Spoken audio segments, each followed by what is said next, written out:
What's up, folks? I'm Chris, your NFL writer here at Occupy Fantasy, taking a look at the 6-game slate tonight on Friday, August 11th. We have 6 preseason games on the docket here and some lineups to build on FanDuel and DraftKings to try to take down some of these really appetizing top prizes on the preseason slates. These slates are going to be much different than the last couple of videos that we've done, last couple of slates we've covered. Had a Showdown slate last week with the Hall of Fame game, had just a 2-game slate last night, so we could really get a little deeper into the plays.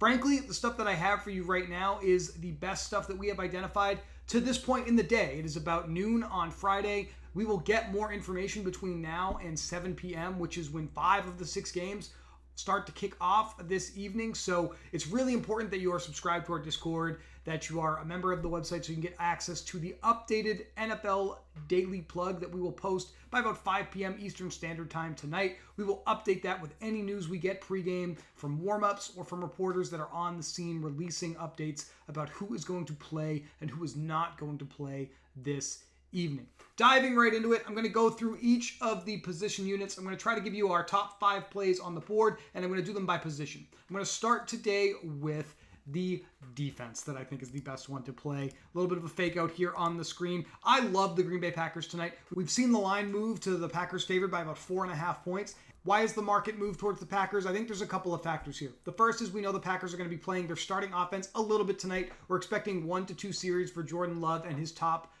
weapons in the passing game. But on the other side of the football, the Bengals are expected to rest the vast majority of their starters, and that means we're going to get some subpar quarterback play under center in this football game. Looking at the last camp report from joint practices between the Packers and the Bengals, Paul Denner of theathletic.com pointed out that Trevor Siemian and Jake Browning struggled to connect on any type of throw downfield with the receivers they were working with. It seems like we are in for a long night of watching the Bengals try to move the football down the field through the air, not necessarily succeed at that, and have to punt this football away. Maybe if we're playing Packers defense, we even get some of those turnovers that we are looking for. Right now, Packers defense, my favorite play. If you're looking for another defense to consider on this slate, I think the second best option would be the Denver Broncos. The Broncos are the biggest favorites on the board in that late game hammer at 10 p.m. against the Arizona Cardinals. Now, outside of defense, I think the second position group we feel the best about tonight. We'll finalize top plays by the time the plug comes out, but we're leaning towards running backs from a handful of teams as being the best ones to roster. I do think this is a slate where you're going to want to flex the running back because we have at least 3, if not 4 teams on this slate that we think are going to be playing 3 running backs or less, and that means we have at least 3 teams to select running backs from that are going to have a ton of opportunities tonight. Let's play as many running backs as we can in our lineups. That would be 3. Let's make sure we're flexing running backs in our lineups here. The running back I feel the best about, I'm going to stay on brand here with the Packers and say Tyler Goodson from Green Bay is probably the best one to roster this evening. Goodson specifically called out by Packers beat writer Matt Schneidman from The Athletic as the running back to watch tonight. 7 running backs on the roster right now. We know that 2 of them are definitely not playing. Aaron Jones and A.J. Dillon are going to be rested here. They want to get a look at the starters in the passing game, not the running game. They know those guys are locked into their roles, so they're out. Another running back, rookie 7th-round pick, Lou Nichols, has a shoulder injury, not going to play tonight. That leaves 4 guys that can get reps. One of those 4 is Nate McCrary, who just signed with the Packers because he was cut by the Browns last week. I don't think he's going to have much of a role here. So Goodson at the top of this trio that includes Patrick Taylor and Emmanuel Wilson. Goodson got a little bit of run in the 2022 preseason. He had 22 carries, 107 yards, and a rushing touchdown. Also had 8 receptions for 60 yards on 9 targets in that preseason with this same coaching staff. Goodson doesn't bring much to the table in special teams, where someone like Patrick Taylor, also in this group of 3 running backs we expect to play tonight, does. So I feel like we will see more Goodson between the tackles early, and that's why I want to play him in DFS tonight if I can. Plus, we got the Packers favored, so it just seems like a good spot overall to consider Tyler Goodson. Another running back room to be aware of that's super thin on this slate, the Arizona Cardinals. They're playing in the 10 p.m. game against the Broncos, and they are the underdog side of the game. But you look here, you see we have what looks like 6 options for this game. James Conner's already been ruled out. Keontae Ingram has not been practicing, so he's not going to play. Tyson Williams, looking at Darren Urban's report from Arizona's last practice, left practice early on Saturday, and he did not come back. He hasn't been back since then. So there's another potential Arizona running back that's going to be out there in Tyson Williams. Marlon Mack, not on the roster any longer, unfortunately. Torn Achilles, he's out. There's a player here that isn't listed. It's Stevie Scott III, who was in the USFL. He was just signed to replace Marlon Mack. Playable running backs, therefore, on this slate from Arizona. We've got NFL veteran Corey Clement, and we have Amari DeMercado from TCU, who's joining the team this season. I think DeMercado is the best one to play here because it feels like Corey Clement may be a candidate for some rest given his actual pedigree in the NFL, not necessarily with the Cardinals for all that time, but he's a veteran player. Veteran players don't typically play as much in the first week if they are higher on the depth chart. So I think this is the type of game where the Cardinals could evaluate DeMercado and Stevie Scott, who they just brought in. So if I was going to play an Arizona Cardinals running back tonight, given how thin they are, I think there's only 3 that could play. DeMercado, Stevie Scott III, and maybe some Corey Clement at the beginning of the game. I think DeMercado is the best one to consider there. Other running back rooms that we are digging into, that we are interested in here. Cleveland, we saw them a week ago. Jerome Ford got hurt in practice, has not been practicing for them, didn't play in the Hall of Fame game. Nick Chubb's not going to play in week 1, also did not play in the Hall of Fame game. We've got John Kelly Jr., Demetric Felton, and Hassan Hall, this same trio that we knew was going to play a lot last week. They're going to play a lot again here on Friday night in week 1 of the preseason. Feel like those guys will be good plays here on this slate. And then the Denver Broncos. We know the Denver Broncos are going to play their starters for about 15 snaps tonight. It's a little unclear if that's going to include Javonte Williams. So if he plays, maximum 15 snaps. Samaje Perine here, a veteran. I think he would be included in that group of starting players for the Broncos. So if we see him at all, he'd probably be done after those 15 snaps. Michael Burton is a fullback. He's not going to get traditional running back snaps in this offense. So we have Tony Jones Jr., Tyler Beatty, and Jaleel McLaughlin here to get the majority of the work here in preseason week 1.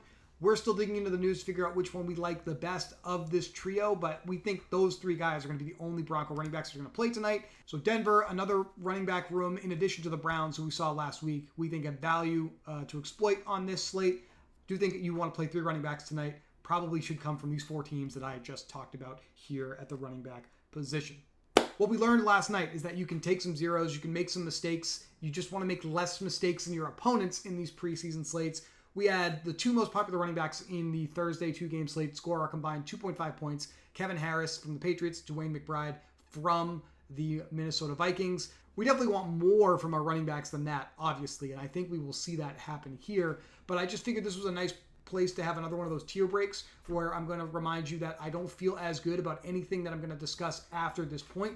This is a very fluid situation, and all of the pass catchers here are somewhat dart throws. Here are some of the pass catchers that I think are the best options and that I think are going to be well worth considering in your lineups this evening. I'm going to start with one of the earlier games on the slate, the Giants and the Detroit Lions. My favorite pass catcher in this game is Lions' second-year wide receiver, Jameson Williams, out of the University of Alabama. We know from some excellent beat reporting from Colton Pouncey of The Athletic that Jameson Williams is going to be one of the best players to watch in the preseason, specifically called out as a player to watch here in this game against the New York Giants in week 1. Jameson Williams did not get a ton of run in his rookie season. He was recovering from an ACL tear in the college football playoffs with Alabama, so he only played late in the season, never played a ton of snaps for the Lions. Now he's got this 6-game suspension that he's going to have here in 2023. They're not going to get a chance to really get him incorporated into their offense until mid to late October. The Lions need to get his reps in now to see what he has got. And not only are they going to do that, they're going to get him out there against second-tier players from the Giants defense tonight, which I think will allow Jameson Williams an opportunity to really cook out there. Dan Campbell wants to feed him. He basically has said that throughout the preseason. They want to give him as many reps as possible.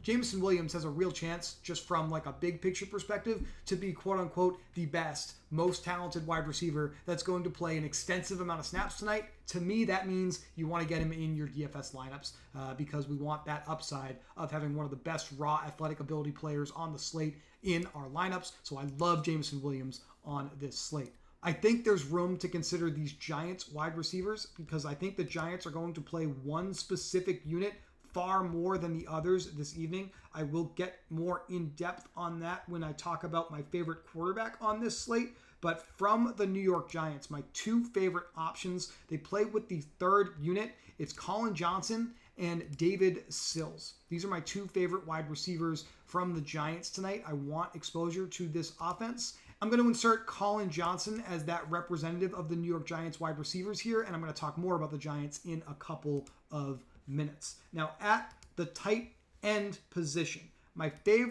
one of my favorite tight ends tonight is going to be Greg Dulcich from the Denver Broncos. Very good player, had a very productive 2022 fantasy season outside of that elite tier at tight end. Going to get a little bit of run in a preseason slate here where this is one of the hardest positions to fill on the board in general. Dulcich, we know thanks to some excellent reporting from Luke Patterson of SportsIllustrated.com, is right now running as the second tight end on the Broncos. So when those starters exit in those first 15 snaps of the game, there's a pretty good chance Dulcich is still going to play a little bit more because he's actually behind Adam Troutman, former Saint, a player that Sean Payton knows a little bit about.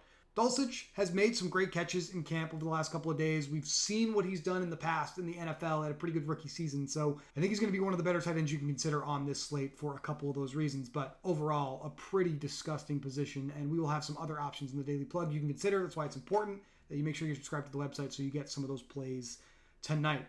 Now, the quarterback position. I didn't think I was going to talk much about this player. But then I started reading some of the news and notes that we have for you that we're putting out this evening. And Tommy DeVito from the New York Giants, I think has the upside of playing from a half to 3/4 to maybe even the full game for the New York Giants tonight. Where's that coming from? First place is Dan Duggan, the Giants beat reporter from theathletic.com. Dan, very good at his job. I trust him on this stuff. He's the subject matter expert here, as they say. Daniel Jones going to be holding the clipboard tonight. This is the very curious sentence, though, that got my ears burning a little bit, got my senses tingling about Tommy DeVito. Tyrod Taylor is the clear number 2, and the veteran doesn't need many reps in an exhibition game. This can go one of two ways.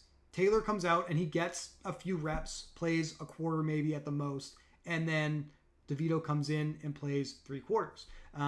Maybe Tyrod gets a half, DeVito gets a half. I think that's the baseline expectation tonight. Each of these quarterbacks plays about a half of football. But if the Giants feel pretty good about Tyrod Taylor being their backup, then the information that they are seeking in this game is whether or not Tommy DeVito can push Tyrod to be that backup. So to me, that suggests they want to see DeVito get as many reps as possible in game action. And that means, if that's the case, that DeVito's probably going to play more than Tyrod tonight. And maybe, I'm speculating here, it's an educated guess, maybe DeVito has upside of playing this entire game as a result. Tyrod, NFL veteran, established player, they know what they have there. DeVito is the unproven commodity that they need to evaluate. Not only that, there's a little bit of an indication that the Giants might have some different plans this evening from the Lions reporting on the joint practices between the Giants and the Lions last time out. These two guys gave us a very important piece of information the other day. They told us that Tommy DeVito led the Giants' second-team offense in competitive 11-on-11 drills against the Lions' defense a couple days ago, not Tyrod Taylor. The wide receivers working with Tommy DeVito in that unit, the guys I just talked about a few minutes ago here, Colin Johnson and David Sills. Tight end Daniel Bellinger, second-year tight end, going to be playing behind Darren Waller this year. Waller probably sitting tonight. These guys all seem to have some upside with Tommy DeVito's unit. Is Tommy DeVito's unit the second team offense? Is that second team offense going to play the entire game tonight potentially with some of those other receivers mixing in later? Again, there's nobody behind DeVito on the depth chart. So DeVito, the second he comes into the game, he's playing the rest of the game. That's how this thing is going to go tonight. I'm willing to embrace some of that chaos there and say at this moment, Tommy DeVito, my favorite play on this slate. I think he's the quarterback that you should consider this evening. But please keep an eye out for the daily plug that we will post at OccupyFantasy.com by about 5:30 p.m. Eastern Standard Time. It's going to have much more accurate information than I have had for you in this video. We're going to keep grinding the research. Our entire staff is reading team previews, camp reports, Twitter beat writer, tweet updates, all day long, every single preseason slate to make sure that we are bringing you the most accurate information that we can find. This is going to be a fun slate tonight. I really wish you all the best of luck. Just to recap what I talked about as I get you out of here. My favorite defense on this slate, the Green Bay Packers. A couple of receivers that I like tonight, Jameson Williams, Colin Johnson, or David Sills with the New York Giants. I have Colin Johnson representing that in this video. My favorite running backs, Tyler Goodson from the Green Bay Packers, Amari DeMercado from the Arizona Cardinals. But I also think the Cleveland Browns and the Denver Broncos running back rooms are worth taking a closer look at, and we want to find a third running back to play there. We might have something by lock for you. And at quarterback, Tommy DeVito from the University of Illinois, previously from Syracuse University. These are going to be some of the most interesting plays tonight. Good luck if you're playing preseason DFS tonight on Friday, August 11th on FanDuel and DraftKings. We'll be back tomorrow with another look at Saturday's action for you as well.